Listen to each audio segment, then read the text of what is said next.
the actual MacBook, right? I mean, not the MacBook, the iMac, the actual desktop, not the the computer, the 27 inches, right? Because everybody's like, you got the 27 inch, and he's like, yo, I get one, and it's gone the same day. So his hustle is like incredible, dude. But it just made me think about this morning, and I'm sorry. What's up to everybody, LL Nation?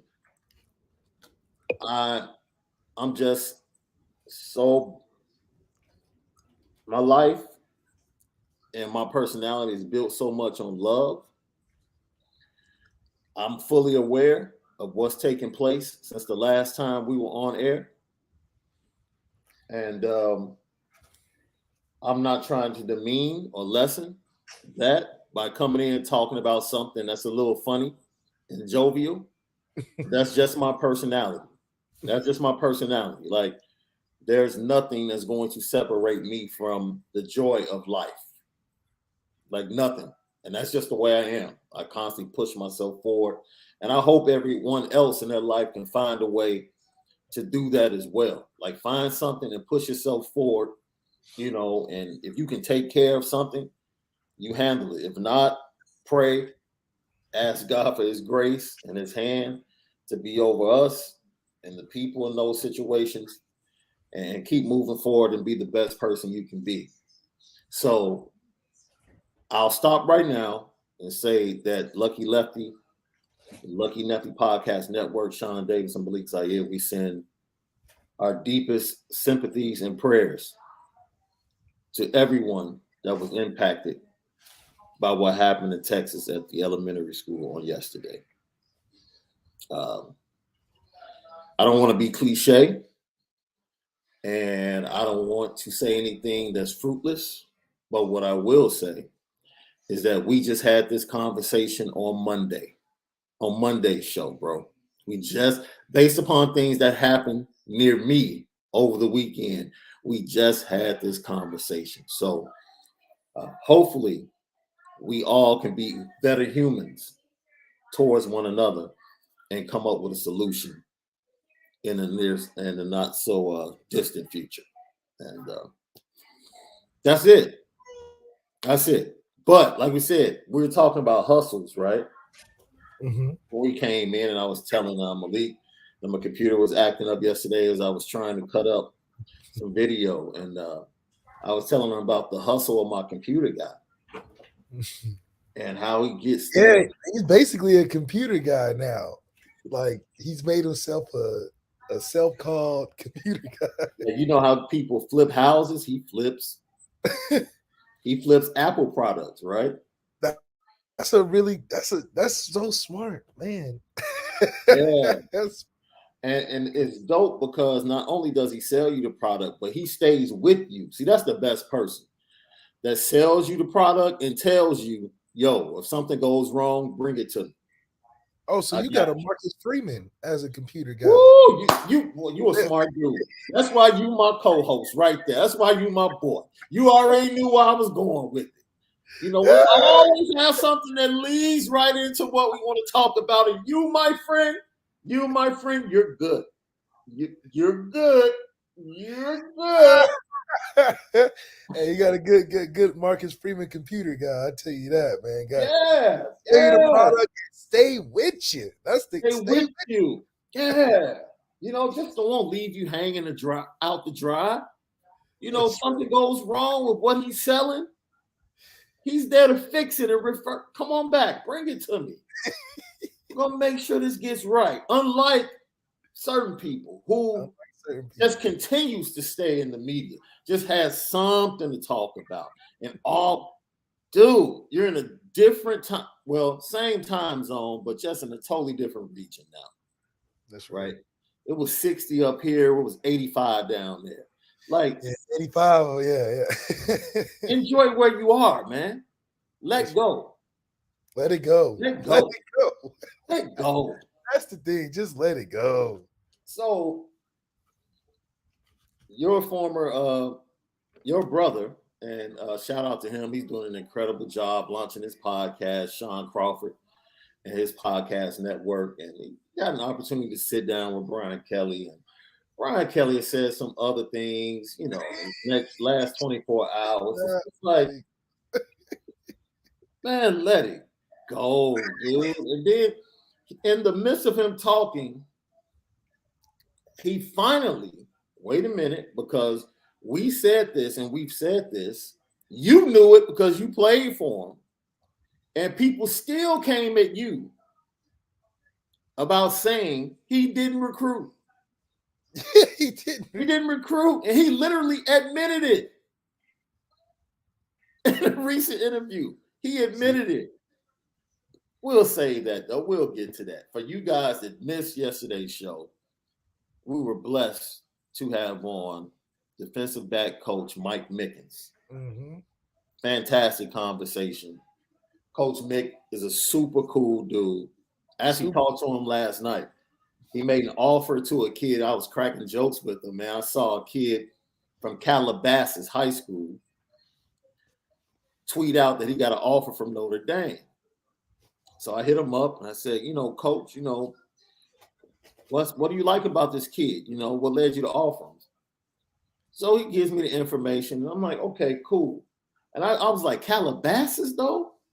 Yeah. I was like, they play football in Calabasas? And we both got a kick out of it. I'm like, man, come on, man. I didn't even know Calabasas had a football program, bro. I'm gonna keep it a buck. That's like taking official to Hawaii. Right. Oh, right. You just happened to find some kids that were playing football on your way out there. Right. So is this kid like the football version of like Will Smith's portrayal in Bel Air on the basketball court? Like that's what we're getting. So it is amazing that you must really miss us. You know what I'm saying? When you find yourself still talking about the last relationship months out, it's almost like, eventually the girl you're with is gonna look at you like, why do you keep talking? Why do you keep talking about that situation? Like, what's up with that? Hello? Yeah. I'm here. We had to hit him with the Draymond. We told him we're not treating him like Kobe. Oh, he Paul Pierce. So we're not giving you no farewell cry for a couple seasons. We missing Coach Kelly. We don't know what to do. We actually picked up and got better. And you like, dang. Now you want to reflect. Now you want to take the time and you can't focus and you dancing. You just in a spiral right now, man. And I get it. Yeah. You thought you was leaving something for something better. And then you realize you thought you was leaving a dead carcass. Dead carcass he thought he was leaving behind in that Fiesta Bowl. He thought he was going to stay out in the desert and dry out. Lord behold, we found a water well out there. It wasn't a mirage. We got rejuvenated and got better. And then he went down to the swamp and realized, I don't like this humidity. Man, look. That Midwest weather was kind of nice around this time. Yeah, it gets different. But we got better. It seems that you didn't think that we would, or you wish you could have stayed or whatever. And that's what happens, man. When you leave the pretty girlfriend and go to your rebound, sometimes it's just a rebound. I never did that rebound, bro. I couldn't do that. I just never could, man. I never could. Like, when I split, that dude, anytime I split from a relationship, I probably hooped like twice a day for like a month. Like, real talk. Yeah. Like, that's all I wanted to do. I wanted to go hoop, play sports, video games. That's all I wanted to do. The last thing I wanted to do is engage and entangle myself emotionally with somebody else. Yeah, because you're already emotionally entangled in your basketball game. Right. You try to get better every day, and losing just, you don't want to talk to nobody, so you trying to stay on that. Yeah. How emotional were you when Doug dunked on you though? See, the thing was he didn't, but I was there. So I was a little emotional for my teammate because we lost. It was like So game you point. you weren't like Luca with wigs the other night. Ooh, oh no. That was actually Amir. I was more like the Jalen Brunson who was behind it. That was like, damn, like you see that? Like he was trying to see if Amir was okay. But yeah, that was a nasty dunk. You know the best thing about dunks in the NBA? What? The reaction from the teammates of the person that gets dunked on. Mm-hmm. Because it's so genuine. Oh, That's what I yeah, love about.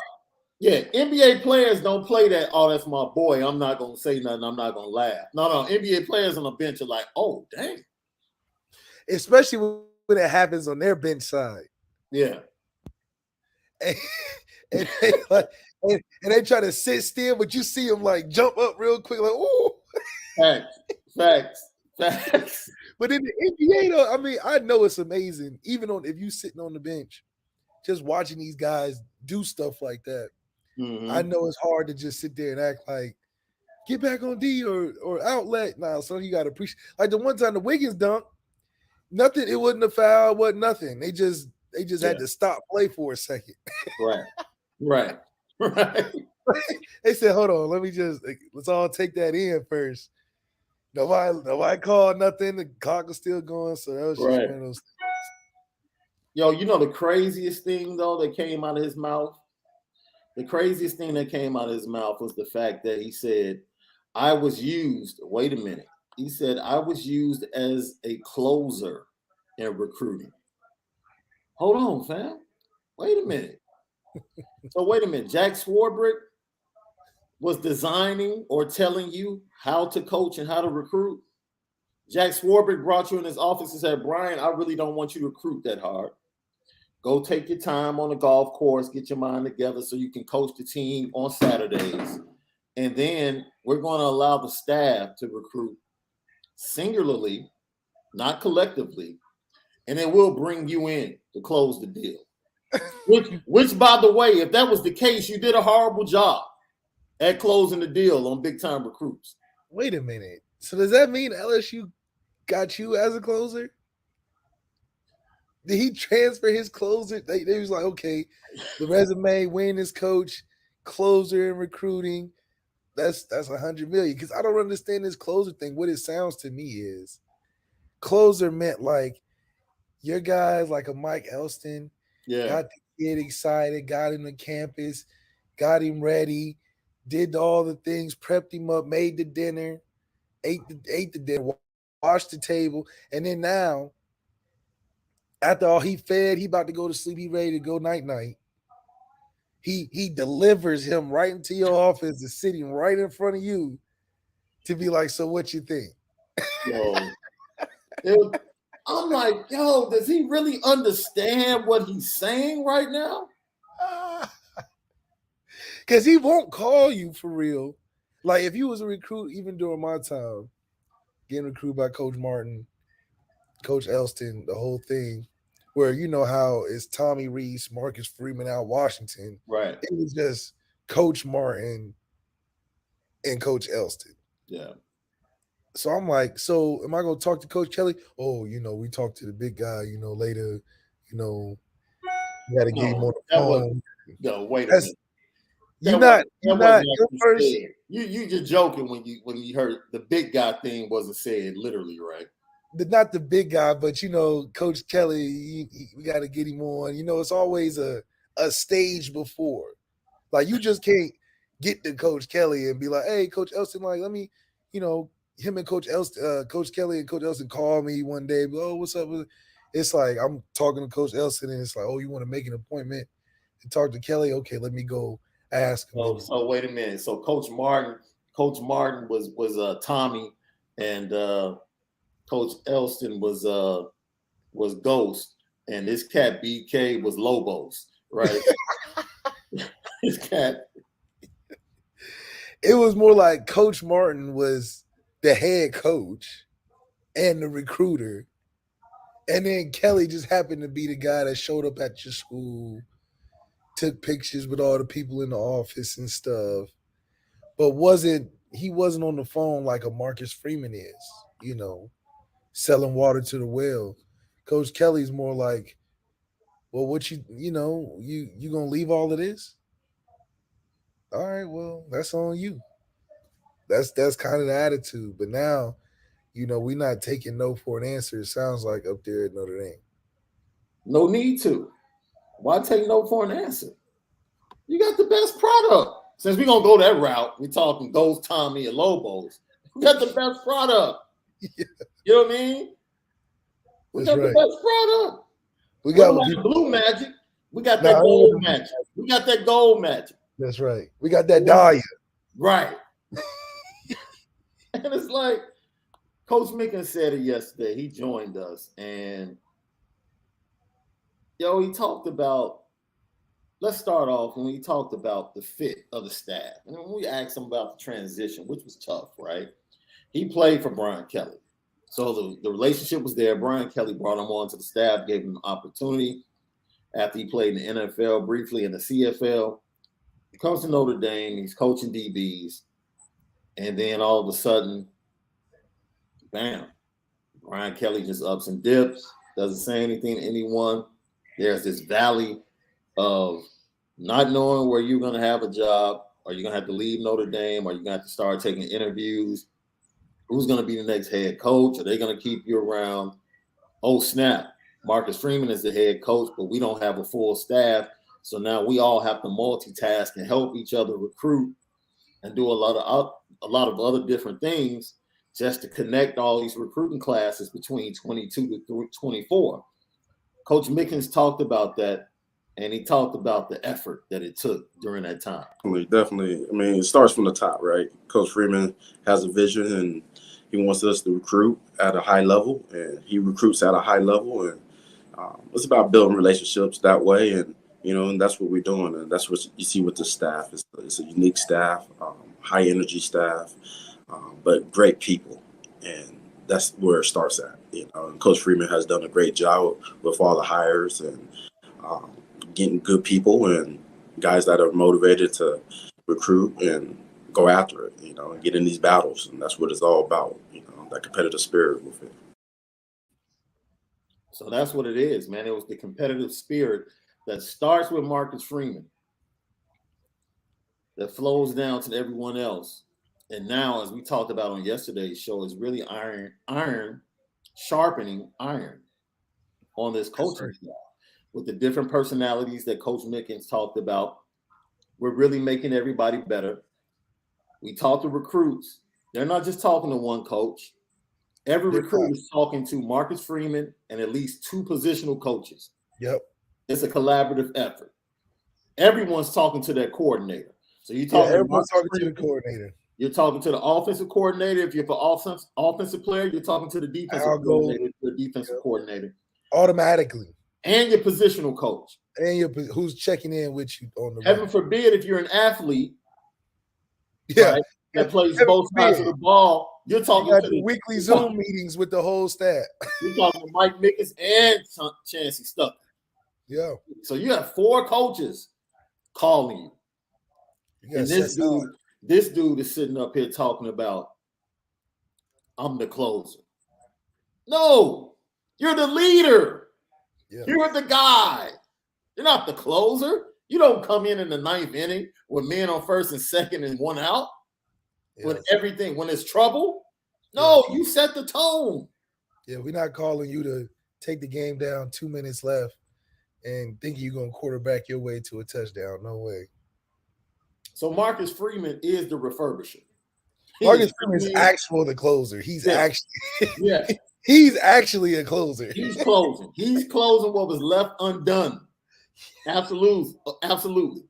He got this on the market. He got Notre Dame football on the market for a good price. And now, in a short time, he's made upgrades. And now we're about to flip it for value. That's Marcus Freeman. That's Marcus Freeman. I wish he could get a show on HGTV. Because he's the number one TV show for home flips. He flip program flips. Just got it for the cheap. He bought the tip. Yeah. because nobody wanted to take the winningest coach of all time behind that. So that was a major dip. Yeah. Chaos before the bowl game, major dip. So he ended up buying it. It was still dipping after the loss. Bought some more. And now he done turned up about to sell that high. He must have went to Notre Dame with all that economics. Right. As we said before, I think I calculated 19 to 20. By July 4th, Notre Dame will have 19 to 20 kids in the class of 2023. And it still will be the number one class. And I'll say this. That's with or without Dante. I see people in the chat talking about clothes on Dante. Man, you know what? We ain't closed. Wait, hold on, man. I'm so, bro, we are so loyal to people that we know. I'm loyal to you because you're loyal to the young man that you consistently have conversation with. And sometimes I just want to let information go and be like, look, man, relax. You muted. Well, Aaron Rodgers say, relax. We got this. Relax. You need to close on Dante. Man, relax. Dante ain't, let me stop. Man, that duck don't mean nothing. And that Bayou Bengal don't mean a dang thing, man. Relax. Relax. I think it's dude is not going to Texas A&M. Relax. Oh man. I don't care if he visits 3 times. He's not going to Texas A&M. Because my thing is, would you send your kid there after watching that debacle between two coaches who clearly are both in the wrong? Bro, look, we talked about it with Mike Mickens yesterday, right? That's a perfect segue. We talked about it. This is relax, right? Relax. We asked Mike Mickens about the Notre Dame fan base getting used to things being different in recruiting because we're used to kids for all. He's a Notre Dame fit. He loves Notre Dame. He committed early. We're not used to fighting. No. To the end. We're not used to getting into a battle with Alabama and Georgia that have consistently got the number one running back in the nation over the last 10 years. Consistently. And Dealer McCullough says, wait a minute. Let me get in this. I got something to say. I'm buying into this high-end stakes table. That's right. I'm in. Deal me in. And now we're in it. We're in it, yeah. We're in it. And we might not get him. It don't matter. But that lets the next number one running back know, like, oh. You gonna get heard from. Oh, word? Richard had Notre Dame on his last list. All right, let me check them out. So we talked to Mike Mickens about that, getting into those battles. And the Notre Dame fan base having to learn how to deal with things changing and what took place with Cedric Urban Jr., elevating the recruiting. He talked about that and talked about changing the narrative of the Notre Dame fit when he's talking to recruits. Check it out. I think, like you said, we're going to go battle. That's number one. We're not going to shy away. If the kid fits Notre Dame, then we're going to battle for him. Yeah. How long that takes for that kid to get through the process, we're going to battle to the end. And we're going to win. We're going to do something, but we're going to win. Yeah. Too. And that's the thing about it. Like, you're never going to win if you don't go battle. You don't go compete. So, that comes from top down. Coach Freeman, if he fits Notre Dame, then let's go. And that's the thing about it. We want guys that fit Notre Dame. And that perception of, like, that word you just said, fit.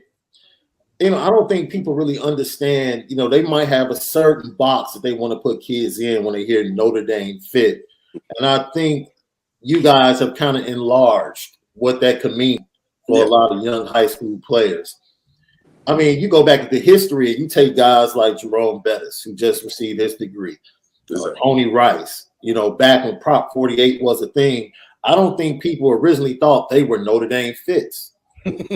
But today they would look at them and say, yo, yeah, that's a Notre Dame guy. He represents Notre Dame. So just talk about that, like educating these young men, these young high schoolers on what they might think Notre Dame fit means and opening their eyes to, like, you are a Notre Dame guy.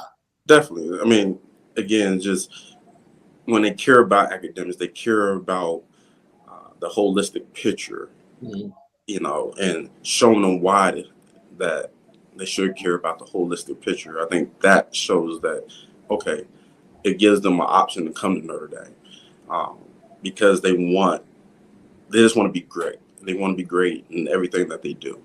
And that's what our players are. They are high achievers in everything. And that's the unique deal about it. And I think, when you start talking to these student athletes, these kids that we could go, WC, to me, that's where they start understanding. Okay, it's bigger than just football, and that's the thing about it. That's, to me, about Notre Dame. It embodies everything. It's not just football. And it's a unique, to me, it's a unique opportunity that nobody can offer. It's a unique opportunity that no one else can offer. And you also heard too him say the people that are committing to Notre Dame and the guys they have on the team are high achievers. They're good at a lot of things. Yeah. So when you're talking about buying into the entire picture, there's a value system there where the kid is usually bringing a lot to the table, and Notre Dame, out of a lot of schools, can fulfill a lot of the things that these kids are achieving at and challenge them to achieve greater. So I think when you're talking about hitting on all areas, Notre Dame's not for everybody, but a fit will be if you're a guy that wants to be challenged to achieve in all areas. Notre Dame's a place where they can accommodate that in all areas, not just football. Lucky Lefty Podcast. Man, we got right to it today, for real. Lucky Lefty Podcast. I'm Shaun Davis at ST2 Mics. That's the original Lucky Lefty himself. As always, featuring and brought to you by Onora Whiskey. OnoraWhiskey.com is that premium American whiskey, OnoraWhiskey.com. And if you drink, make sure that you drink responsibly. And also, we want to acknowledge, we forgot yesterday, we saw the super chat that came in from my guy Truman Dumel on yesterday. We appreciate you. Thanks for tapping in. We thank LL Nation for tapping in. Johnny S., we're glad, especially on a day like this, we're glad we can make anybody laugh. And if we go, man, you know what? Do you think we should do a podcast together? Let's do a week of podcasts with Clemson, a Clemson podcast, right? The co-host of a Clemson podcast, the co-host of a SC podcast. That you know what? That would be dope. I know the SC podcast because those are my peeps. I know them all. I know Ryan Abraham and the crew. We should definitely do Ohio State one. Definitely do. Bill, I know a couple of people up there too. That would be cool because that would be very interesting in seeing what they have to say. It shouldn't be much because it's not much they can compete with. we call what we call it, the Battle of the Podcast. Notre Dame versus the World Podcast. It would be pretty dope though. Yeah, I think it would be dope. And then we jump them with our Notre Dame. Not jumping. Facts and figures. We jump them with our Notre Dame intellect. Lucky Lefty Podcast, man. So, last but not least, as we finish up the conversation, and like I said, if you missed the interview with Mike Mickens, you can go to the Lucky Lefty Podcast YouTube channel And you can check it out right there along with all of our great content. And we're also available on Apple Podcasts at A2S Network. That's A2S Network. Now, one of the greatest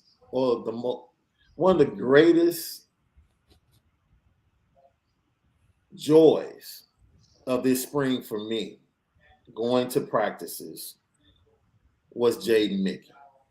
The first practice I went to, the very first play, this dude broke up a pass and let out a scream. And I was like, yo, it's the first play, fam. And it was literally like a 7-yard hitch. It wasn't even like a deep pass or anything. Just like a little hitch. He jumped it. But it got it going. But dude, he let everybody know, like, I'm here. And it was like, you could see some of the players are looking like, oh, word? Yeah. But his coach said yesterday, he brings that energy. Like, that's authentic. It's authentic. Like, I don't know if you've seen the KG documentary on Showtime. When he got traded to the Celtics, his former coach and teammate was Sam Mitchell. And Doc Rivers called Sam Mitchell like, yo, man, this cat KG is just like intense all the time. And I think he's trying to get other players to kind of like be like him. He was like, man, I need to get him to calm down so we can get stuff done. And Sam Mitchell told him, like, don't you do that. Like, that's who he is. Like, he's not fake. That's authentic. Yeah. That's who he is. And if you allow him to be himself, I promise you, it's going to impact the rest of their roster, especially your young players. And eventually they went on to win a championship. And he talked about the energy that Jaden Mickey brings every day in practice, every day in the room, the intensity, the competitive spirit. And he also began to talk about how that impacts him on the recruiting trail as a recruiter, because that's what he's looking for in his recruits. He's a hungry player. And, with that means he wants to learn everything. And that's the great thing about it. He's eager to learn. He's eager to do extra meetings and off the field and things of that nature where it allows him to have more success on the field, obviously, right? So I love it. I love his competitive spirit. I call him an energy provider.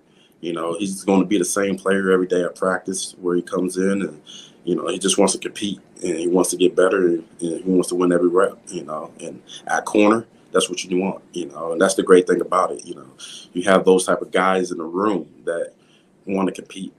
That's one of our biggest things that we say in our room, that we're going to compete no matter what, and we're going to get after it. Does that mean you're going to win every rep? No. But does that mean that we have a mindset of it doesn't matter what happens, we're going to come right back at you? Yes. And that's what I love about my room, just to see the growth over the years with them, and then you add a Mickey into it, you add a Jaden Bellamy into it, and Ben Morrison comes into the room as well, where guys just want to compete, and that's what you want about them. And that's one of the main things that I'm looking at when I recruit a corner. Like, they got to have competitive spirit, they got to have thick skin, because at the end of the day, we live on an island, and all eyes on you. You know what? That's one position, man.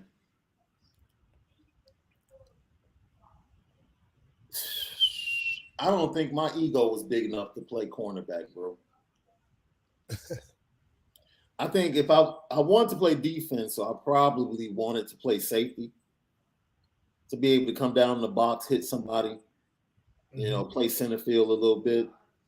That whole being on an island, I don't know. That's a lot. It takes a special dude to play that position. I mean, yes and no. You just gotta have some heart, man. It's the same thing with tackling.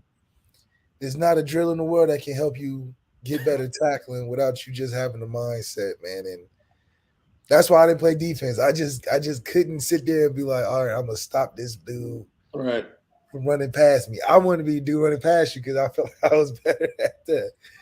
But yeah, it's defense in general is a mindset, and Jaden Mickey being young enough to hold on to what he doesn't know energy yet. You don't know what you don't know. So right now you just ignorant to the game where You think you got it all figured out, but that energy means something too. It stands for something. Is it good? Is it overzealous? That's fine right now because he's playing well. He's using it constructively. But I do think that having a mindset like that is going to be infectious, Yeah. which is why you've been hearing his name a lot. I think the coaches have been seeing it, which is translated to him being out there with the first team a little bit.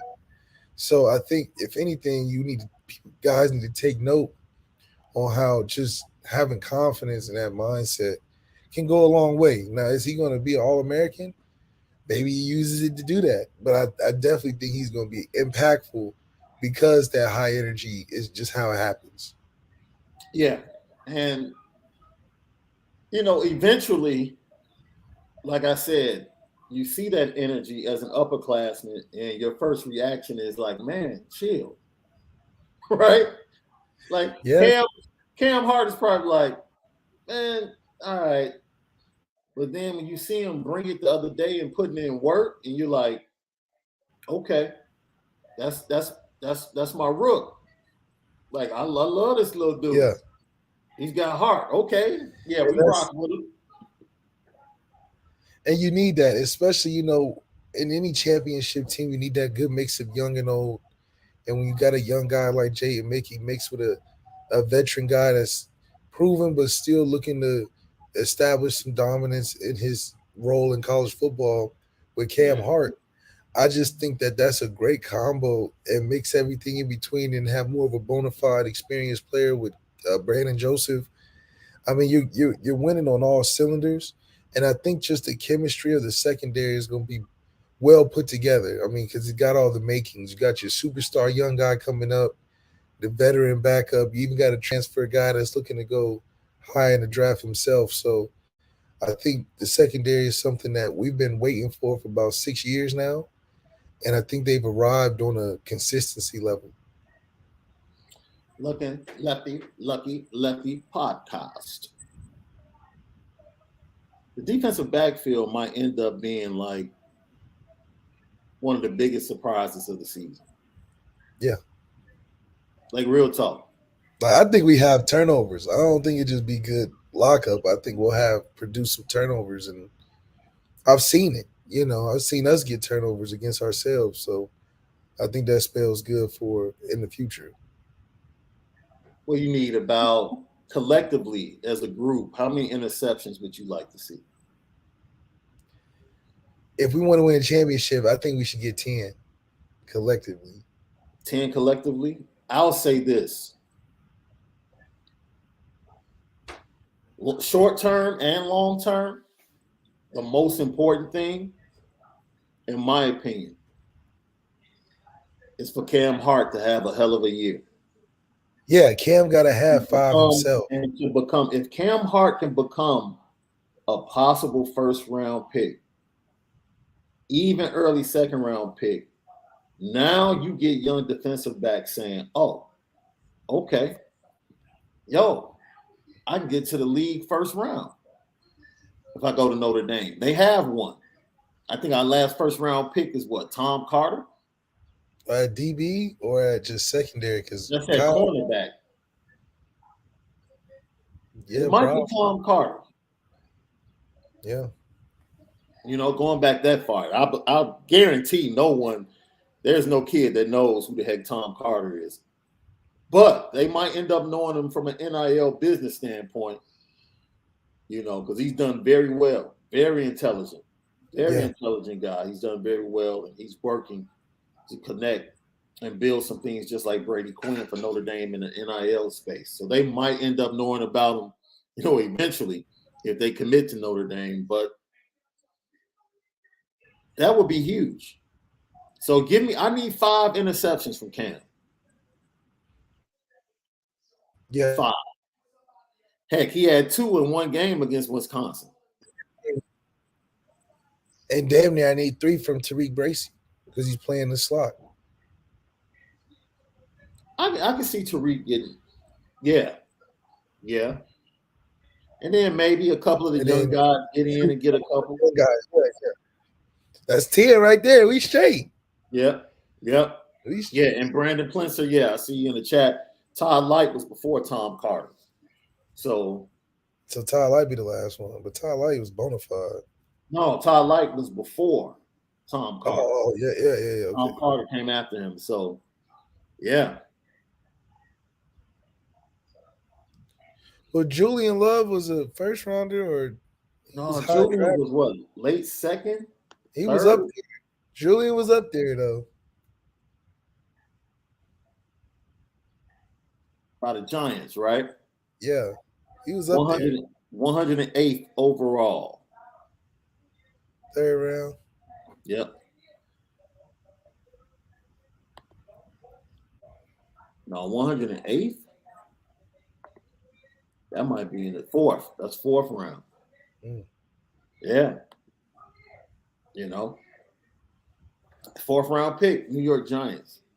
So if we can get Cam up into that, man, if he's first round, that lets you know what type of season he had. Yeah. But let's stack that. Let's say Tariq, especially with how valuable the slot is in the NFL right now. Let's say Tariq has a great season, goes to the combine, runs fast.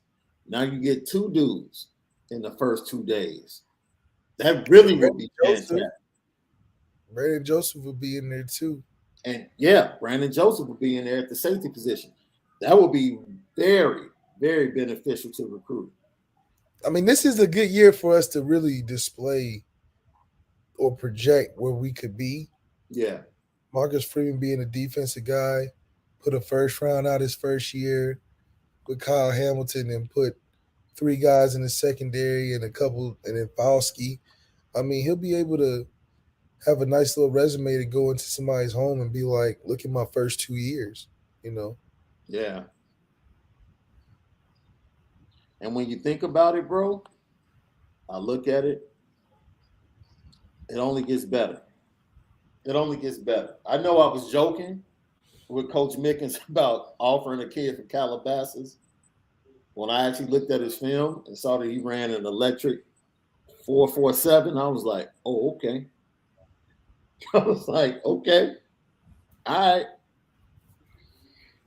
We'll see. Jeez. We'll see. Don't forget, tonight, this dude will be talking Irish Players Club. What time, bro? Oh, tomorrow night. Oh, tomorrow night. I'm sorry. Tomorrow night, Devin Houston out at Hagerstown, Maryland. We talk about solid and getting that defensive front right. 6'5", 270. I don't think he'll play DN. I think he'll play more inside. But you talk about freeing up those linebackers. He's just a big pocket pusher. And that's what we've really been looking for, pocket pusher. He's not a Kurt Heinrich. He's got a little more size and a little more weight with a frame. I'm thinking he's a 300 type of guy. If he's 270 now, he could be 300 by his junior year. Yeah. That's a whole plugger. That's what we want. So that's a great commit. I think that's one of those ones where we fought to the end and we fought against a lot of highly recruited schools. So Devin Houston, man, joining that Al Washington D-line, that's looking real intimidating. You know, we looking like we got something in the tank coming down the pipe. Yo, ask him. Because, you know, his brother, look, his brother's going to stay in Michigan for 1 more year. But his brother's going to be cold as hell next year. Like, I don't know if people really watch Michigan basketball this year, but I grew up in the Midwest loving basketball, so I watched Big Ten basketball religiously. Yeah. Right? Caleb Houston is a dude. He's a dude. I'm very interested in finding out whether or not Devin can hoop. 100%. Now Devin's a He little has to be able to hoop. He's got good hands. Yeah. But the thing I like about Devin is that he's got like a Glenn Davis game to him. He's not a fast. He's not a fast guy. Yeah. Like he's not gonna, but he's got a motor. he's quick enough, but for his size, it fits, because he can move good as a big guy. 270 is a lot to run around with, and he's probably heavier than that right now. So with him being long, I think he's got a good chance of at least being on the block, getting boards. Yeah, and you can also tell him this because he's only like 70 miles away. Anytime he gets homesick, because originally from Canada, moved to the East Coast, he gets homesick. For those of you that know, anytime they don't want to film in Chicago, but they want Chicago neighborhoods, a lot of production companies film in Toronto because the neighborhoods look very similar to Chicago neighborhoods. A lot of people don't know that. Wow. So, if he gets homesick, tell him, Chicago looks just like Canada. Yeah. Drive up, get a quick vibe. Julio Cuts, wait a minute, this is funny. So Julio Cuts posted on IG that he got a hot dog from Portillo's in South Bend for the first time, right? He's like, yo, it's first time trying this. So I hit him up like, come on, don't disrespect. You know what it is. He was like, bro, I didn't know. He was like, dude, I'm going back tomorrow. I was like, yeah. I know. Get the Italian beef, get the milkshake, get the whole nine. Because we got the best food. We know. He's on best food. You know. Best You and food, Coach yeah. Mick, you and Coach Mick said Skyline like 4 times. Like that counted for like 4 different restaurants. Nah, Skyline's just good for what he likes, but we have a lot more. I heard the Skyline chili was overrated though. That's what I heard. I don't need it. I heard that from a person that grew up in Cincinnati. Yeah, if you grow up, it's like, okay, that's like saying you tired of the Windy City. It's just a part of the city. You from there, you used to it. No, okay. my brother, I would never get tired of Harold's. Never. Nah, I don't know what you're talking about. I have no clue what you're talking about. I would never get tired of Harold's. Never. Harold's is different. Okay, you called your best restaurant though. I mean, you act like Skyline is the best restaurant in that area. No. Skyline Piata is the best one we got, in my opinion. Piata, you got Taste. These are all local restaurants. You got things down in the art district. I can take you, show you a good time, man. I'm telling you. We got better food than Miami, man. Look, a sleeper food spot, but most people really can't afford to really explore it. Is Vegas? Las Vegas. Yes. If you can afford it, Las Vegas is the perfect spot for food. But most people go to Las Vegas and do the buffets and all that stuff. The buffet is cool for breakfast, though. Buffets are wonderful for breakfast in Vegas. Oh, man. Wonderful. That's great. I don't know, like with COVID right now, I don't know if I would be rocking like the buffet like that. But I never really did the buffet when I went to Vegas. Really? I always had spots. Yeah, I always had spots. Well, the spots be nice too, though. Yeah. So, and then when I go to Vegas, I'm like either with my wife. So my wife loves going to these little quaint, healthy spots, with good salads and smoothies, because she's into that. Like she gets up, cool though. I like the smoothies though. She gets up at 3:30 every morning, bro. 3:30 every morning to go to the gym. God ain't up that early. Say God ain't up that early. 3:30? 3:30. I know the 4 o'clock gang is pretty early. That's an interesting group of people. But 3:30 is just like, you ain't up at 3:30. She leaves out at about 4:15 for the 4:30 class. But when do you go to sleep though? And then she might the class directly after that is the kickboxing class. So sometimes she doubles up, but sometimes she just does the 4:30 class and comes home. And then she comes home, goes to sleep, and wakes up and starts her day. Yeah, it's got to be something like that because ain't no way. Yeah. And she tries to encourage me all the time, baby. Come on, you can do it. No, I can't. That's not me. No, I can't. Yeah, you got to be that kind of person. No, be you. I always encourage everybody. Be you. Know who you are. And as much as I would love to participate in that and drop this weight even faster, nah. That's just not the way you want to do it because you got to go through some mental anguish of getting over the hill kind of thing. And that's just nothing. Is there anything that you would love to do that you might say, man, that's kind of crazy, but actually I would love to do it? Like I would love, maybe not right now, but when I was in really good shape, I would love to do some type of like military training, like a day with the Navy SEALs or something like that.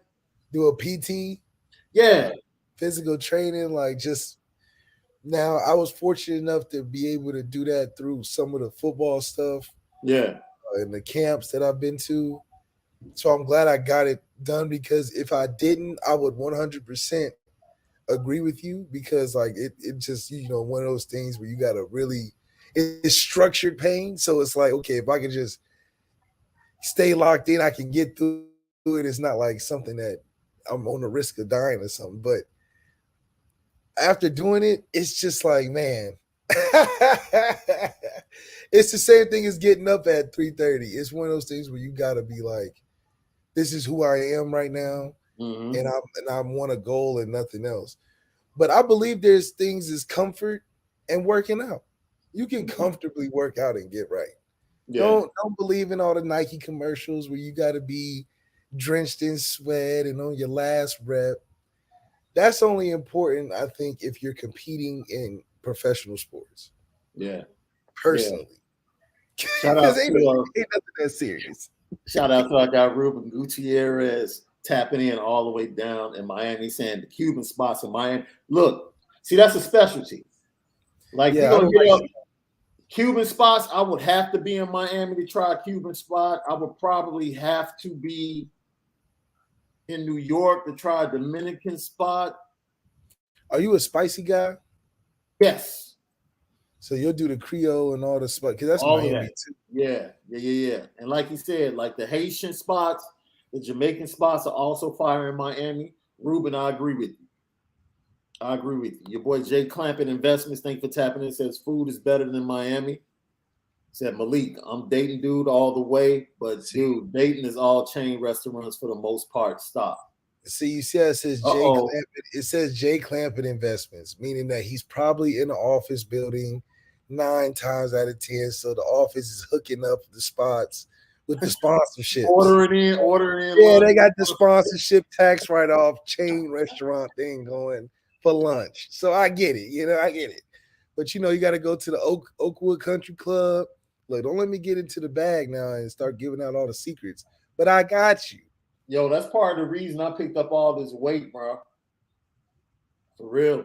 Working downtown at ESPN Studios on State Street, smack dab in the middle of everything. And like you said, lunch getting ordered in. Oh, we got pizza in there. Yeah, they'd be in there. Unnecessarily too much. Sponsors, dude. We would get like boxes of Tito's handmade vodka. Like every month, just a box of Tito's. Take a box with you on the way out, man. Boxes of different wines from different liquor companies. It's like, yo, this is bananas. Yeah. NWJR, what's up, bro? Grits Cafe in Mississippi, Mary's. All those 2 spots are in Vegas. I know about those 2 spots. Both of those are in Vegas. Solid. Yeah, so next time you go, Grits Cafe and Mary's. Yeah. Especially Mississippi Mary's. Soul food, yes, sir. You can't don't come. They talk about LA. Don't come out to LA unless you like real Korean or real cojita cheese tacos, like, because it ain't. That's how I got up on Korean barbecue, which is through my daughter out in LA. Where'd she take you though? I forget the name of the spot. It's a crazy name, probably, huh? Yeah, it was a crazy name, but it was banging. It was fire. It was banging. I was like, okay. I was like, yeah. Because you don't know what to get at those places. They just tell you like, hey, just follow me. Usually your first time, just get what I get. Yeah. But she take you to the one where they cook it for you, right in front of you. Mm-hmm. Yeah. Gosh, I know that spot is really good, really good. Carlo, thanks for tapping in. Who has had a greater impact on recruiting at their school, Lincoln Riley or Marcus Freeman? I think Lincoln Riley for the Pac-12. I think on a national stage, Marcus Freeman for sure. But for the Pac-12 and what USC has been able to do for their recruiting and how they've dynamically changed it in 1 year, it's very impressive. But that's like a macro level or a micro level to what Marcus Freeman is doing on a macro scale in terms of all over the country, where he's pulling guys from Maryland to California to Florida to Texas to East Coast, West Coast. Lincoln Riley has done a great job of keeping what Lincoln Riley does really well and traveling it with him, taking a really good quarterback with him, taking some really good skill players and getting the top elite quarterbacks, running back skill players on the West Coast. Like, he ain't really messing with no Virginia guys, no New York or East Coast New Jersey guys like we are, which I think you got to give the credit to Marcus Freeman because he's doing it on a scale where the attention to the amount of places he has to be and go and call, and he should be getting $100 million like Coach Kelly to just be used as a closer. Let's put it like that. Marcus Freeman really doing $100 million job for real. So look, man, before we'll get to a couple more comments. Oh, our boy Michael Johnson, I have to bring this up. He said, bro, I went to spin class with my wife. Never again. That spin class is no joke, especially if you have one of the psychotic guys doing the class or ladies doing the class. They make it worse. I mean, it's a heck of a workout. Say it again. They take the seat off? I don't think so. You know, some of them, is that like the same as the Orange Theory where they take the seat off so you got to spin the whole time standing up? Yeah. Yeah. I'm a big believer in walking. Whoa, hold on, man. I hope no one is making crazy statements in the chat. We don't do that. So who that, man, if someone did say something offensive, man, we apologize for that.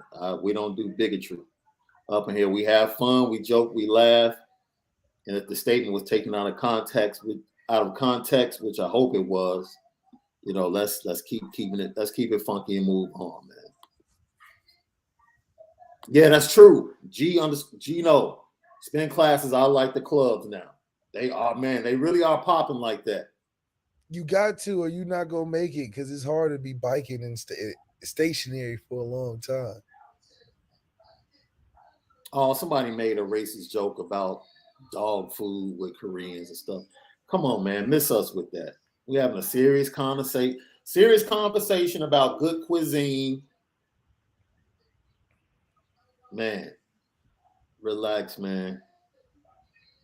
Now, everybody, there's a lot of people that eat a lot of crazy things out there. Yeah, we don't rock like that. We don't.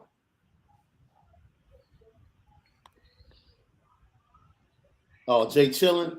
Yes, I have. Before I even bring it up, yes. See, this is the type of stuff, and this is underrated. This wouldn't even get mentioned in Chicago. Like, this wouldn't even be on the top 10 list, right? But immediately when I saw it, like, yo, SD, you ever eat the Rico Beanies breaded steak sandwich? Yes, I have. Yes. And it's not even, it wouldn't even make top 10. It's just like, it wouldn't even make top 10? No, it's just that underrated sandwich that everybody forgets about. It's like, oh, you know what? I haven't been to Rico Beanies in like.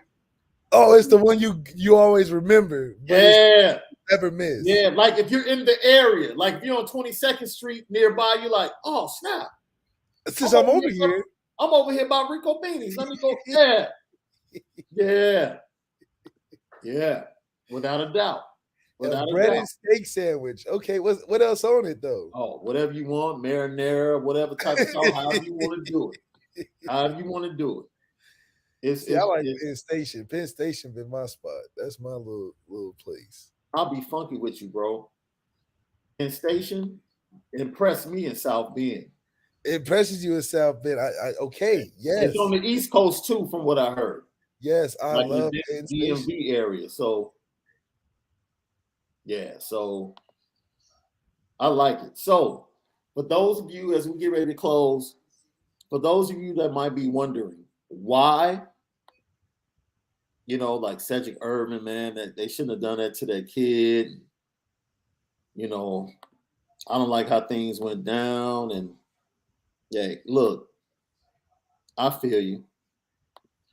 But I just want to show, man, for me, it's one play, bro. I literally watched one play and I was like, oh, okay, I see why. It might take 2 plays for you, but this one play right here, this was enough for me.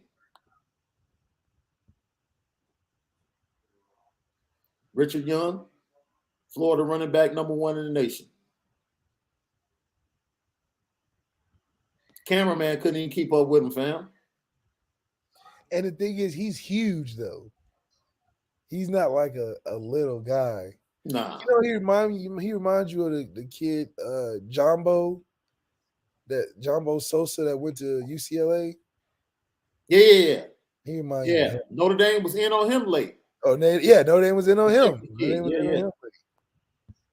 He runs. I guess the closer when he came in couldn't get it done. Yeah. Yeah, it's like kids are melting off of this kid, Richard Young. Dude. Like they're melting off of him.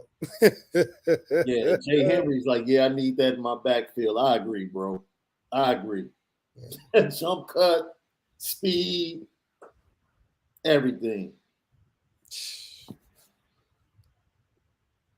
Yeah. He's cold, man. He's cold. And Jeremiah Love is no better.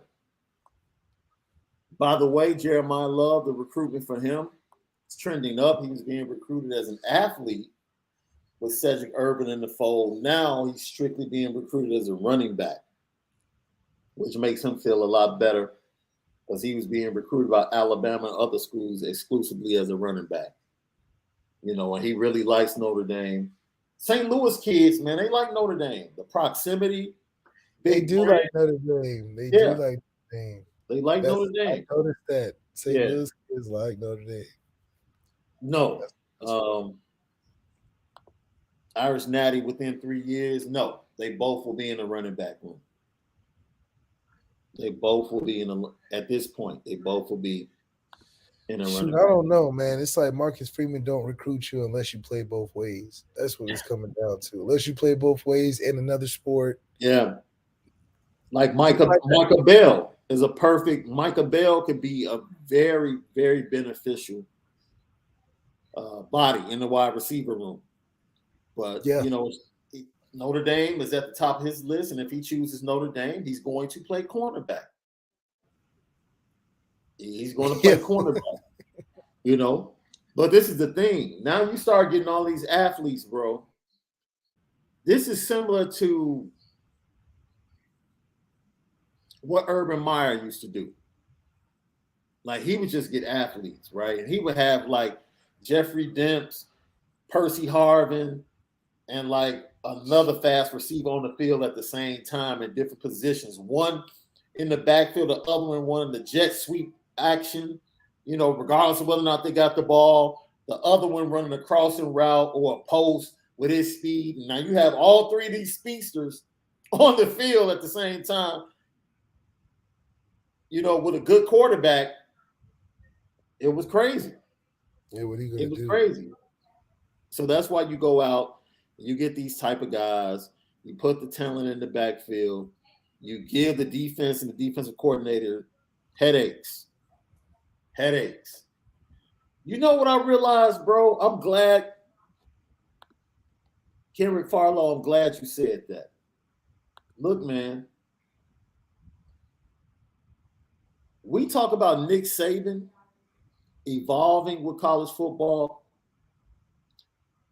If it weren't for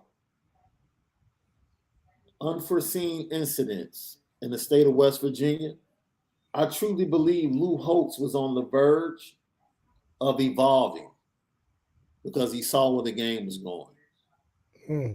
The man went out and recruited Ron Powlus and was recruiting Allen Iverson and had Randy Moss in the fold. Yeah, Ed had Randy Moss. Like, you're not bringing Randy Moss to Notre Dame to run option, fam. Had Randy wanting to come. Yes.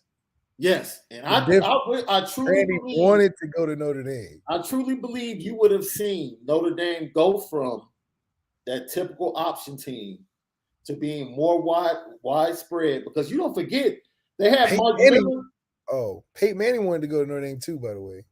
and also Lou Holtz was one of the first coaches to run that middle screen, wide receiver screen.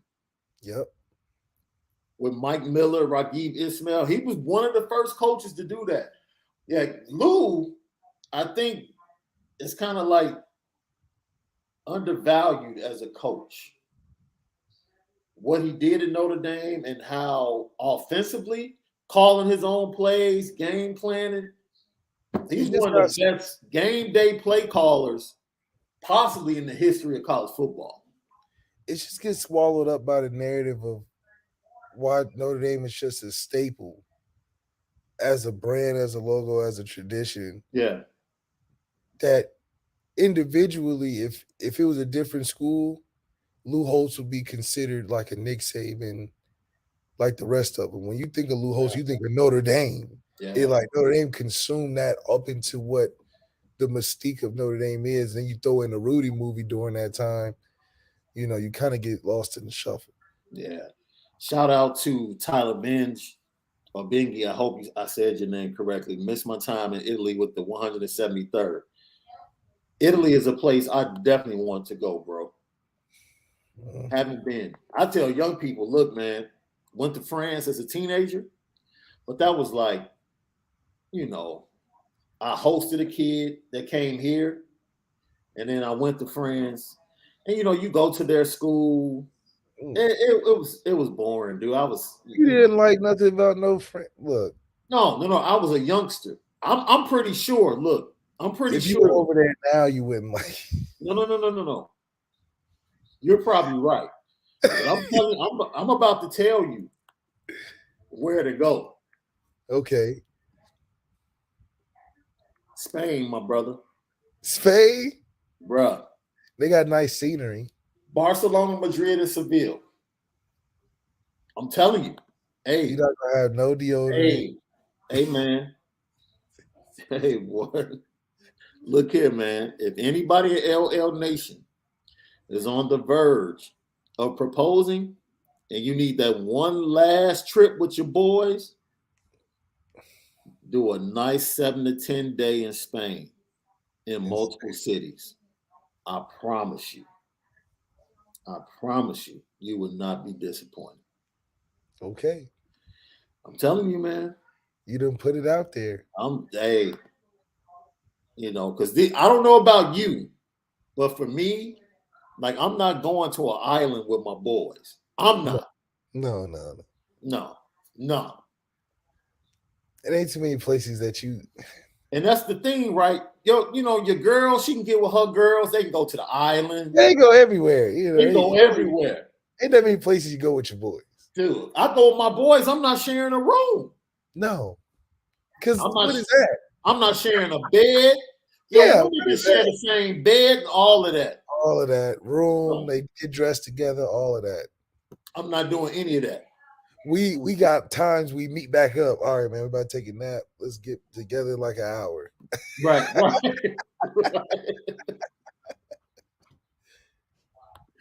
Yeah, Irish boy says his brother did 2 semesters in Spain. He loved it. I'm telling you, Spain is underrated, man. Yeah. The scenery and the scenic view of Spain and all the mystical how it's No. The nightlife. I'm trying to tell you. I don't care nothing about no scenery. No, I'm telling, like, the actual. He said the nightlife. The actual you dig. Got it. Yes. Got it. Yes. See, I like what Gino talk about, the carnival stuff. That's kind of cool. Well, see that stuff we know about. Oh, okay. You saying stuff we don't. Yeah, that's stuff we know about. I'm trying to get out underrated joints. Underrated joints. Okay, I'm with you on that. Underrated joints. Or you can do something like I said this before, the West Coast of Florida, Captiva Island, right? Siesta Key. Y'all gotta go down there. and then you can still drive an hour and a half to Miami to kick it and drive back to the peacefulness. Yeah, because it's not peaceful down there. Yeah. Yeah. Tom Shaun opening up Q Mike's travel agency. Q Mike's travel agency, I'm telling you. I like that. That's a good idea. There is. There's so many. And Lucas, you're right, man. There are so many fantastic, dope places in the United States. People always focus on the islands. Yeah, I want to take that trip over. Yo, Gino is right. Trinidad and Tobago, the Trinidadians do it right during the carnival. I agree. So, yeah, Richard Young showed you guys why. I mean, he's easily the number one running back. Easily. And you see that look? You see that look? But that's it. You know, a lot of people just read the articles and get emotionally invested. They don't actually be like, well, let me check this kid out compared to the other kid. Yeah. They'd be like, I got it. Yeah. I agree with that. And so some other, let's see. We did a full staff update on some recruits over at Irish Breakdown. I'll be dropping a couple of stories in the next couple of days about some kids at Kenwood in Chicago that the staff is checking out. Came to Chicago recently to check out. Look, Notre Dame's in a really good spot.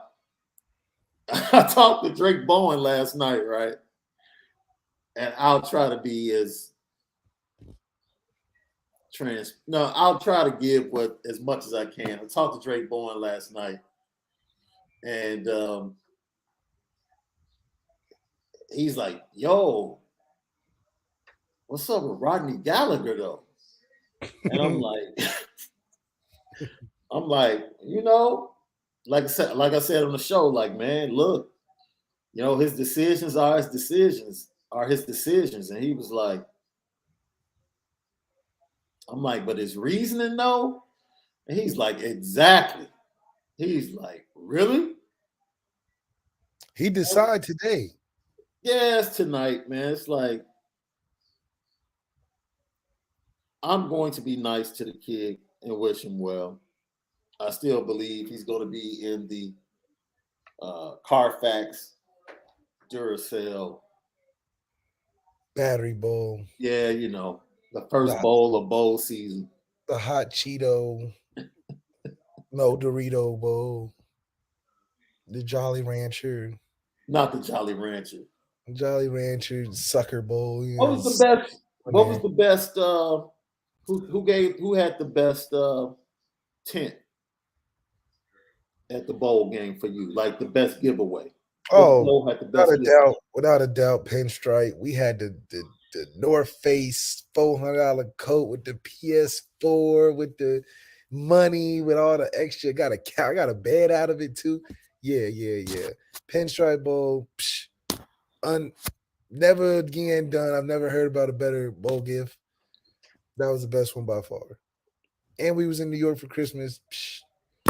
Coach Kelly, if he did anything right at Notre Dame, he got us hooked up real nice in New York that year for the Pinstripe Bowl.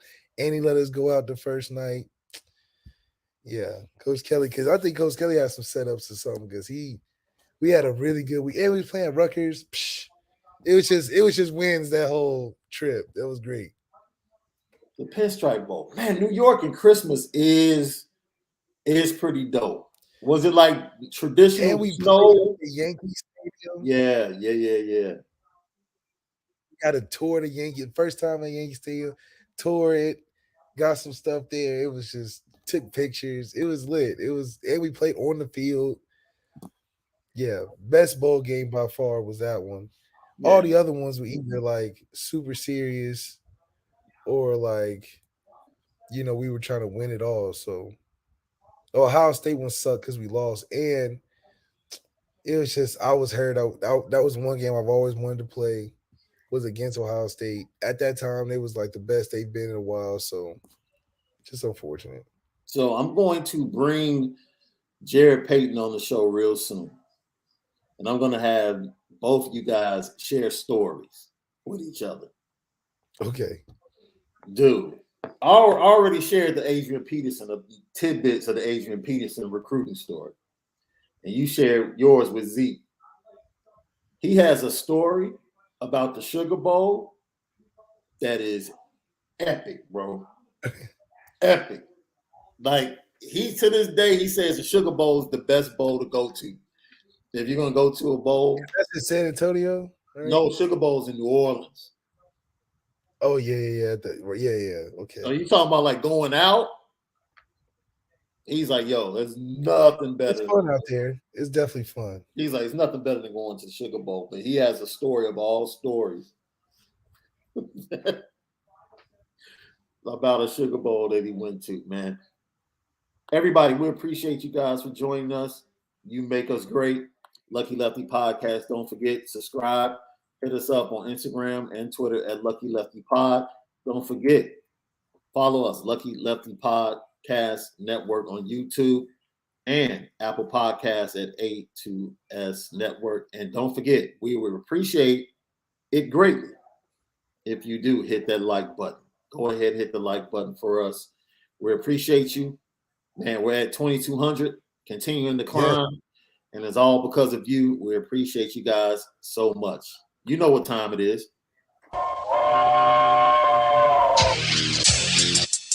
Petticoat.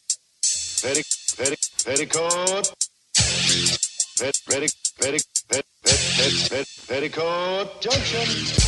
It's time to get petty. Oh, we did a good job executing. Are you upset with something?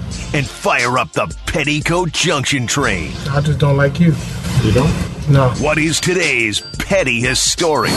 Petty Junction.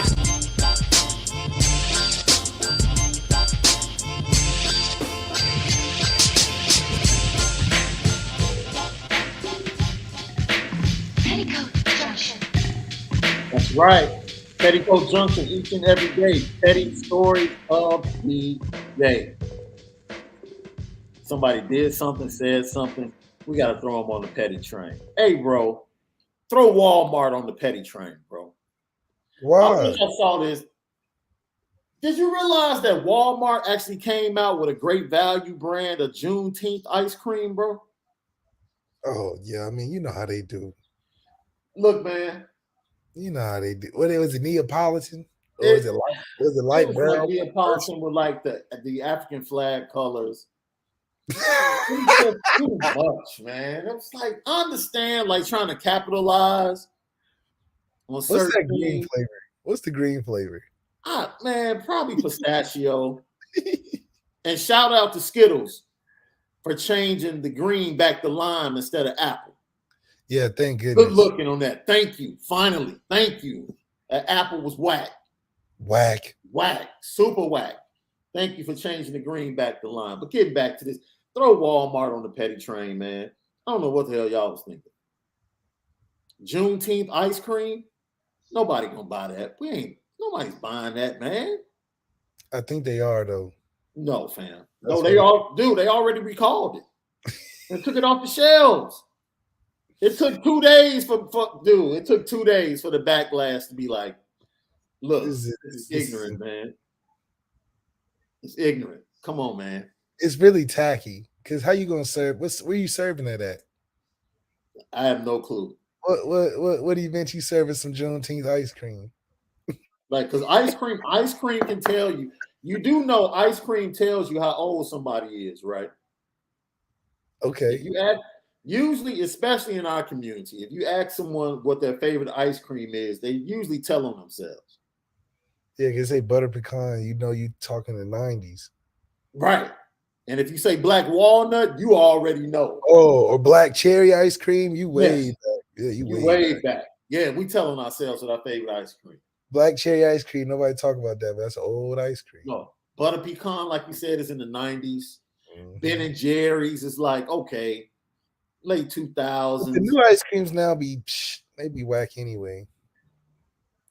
Like, what's your go-to now? I like the ice cream cups, the little strawberry swirl ice cream cups from back in the day where you get like 20 They of them. got them in chocolate too. Yeah. What's that? I don't know it better. And they give you the little wooden spoon. Facts. You used to get those at camp for like lunch and snacks. And you be like, what? Where are these? What are these called? Never knew what they were called. It was just a little. Yo, I'm actually going to be in your town, bro. I just found out. My wife and I are going to the Cincinnati festival, blues festival. It's fun. And it's Janet Jackson. She's going because of Fantasia and Janet Jackson. Charlie Wilson. It's a really nice lineup this year. But the hotels are ridiculous. I'm like, man. What's ridiculous for Cincinnati? The prices? Yeah, what's ridiculous? That's my point. If you charge $300 a night in Cincinnati, and you're not a top-notch hotel, you need to slap yourself. That's Charlie Wilson. But you gotta stay at the Radisson down there in Cincinnati. They got the spinning hotel. That's pretty cool. The Radisson? Mm-hmm. Well, see, we're about to do the Airbnb. But I'll check out the Radisson. That's not bad. But you in Cincinnati. Don't stay nowhere near the UC. He said, don't stay. Hey, it was good football, but you don't want to stay over there. I mean, it's good campus. Brandon Plinster says homemade lemon ice cream. Hey, I'm up for it. I would definitely try that. Now. I would definitely it try didn't that. sound like sure. Facts. And there's a place here in Chicago, not too far from me, called Zarlingo's. Man, they got the best Italian ice I've ever had in my life. See, that's too creamy for me. That's the gelato. No. Italian ice is not the same as the Italian ice, the chip. Yeah, that's to be too. Like better than cones. Yeah. So tomorrow we'll get back to you. We'll have some more. Oh, guess who hit me up, bro? He said he can't wait to get on the show with you. So we're gonna try to get him on next week. Your boy Kendall Moore. Yeah, get Ocho on. Love to get Ocho on. You gotta tell his story. Yeah. That's my guy, man. Love Kendall. One of my best friends. He was like, yeah, I can't wait. He was like, yeah, we got to do it. Can't wait. I can't wait. He had stories. He said he's ready to go. So Kendall Moore is going to be dropping in next week to talk with us. And then we're going to have 1988 Notre Dame champion Wes Pritchard is going to be joining the show in the near future as well. So we're just trying to hammer down. And Tyler Eifert, his people hit us back too. So we're working on the time with Tyler Eifert too. Big Eif. Big Eif, man. Big Eif. LL, man. We spin it different. Other people might need to take days off. We can talk Notre Dame football like it's nothing. Yeah, but we got other stuff totally different. That's what we do. Give you great guests, great conversation, make you laugh, and you guys make us laugh, and it works. All because of you. Featuring Onora Whiskey, OnoraWhiskey.com. It's that premium American whiskey, OnoraWhiskey.com. You were in Spaces last night as well, right? Yeah, we had last night Ryan Burns. Ryan Barnes. Ryan Barnes on, right.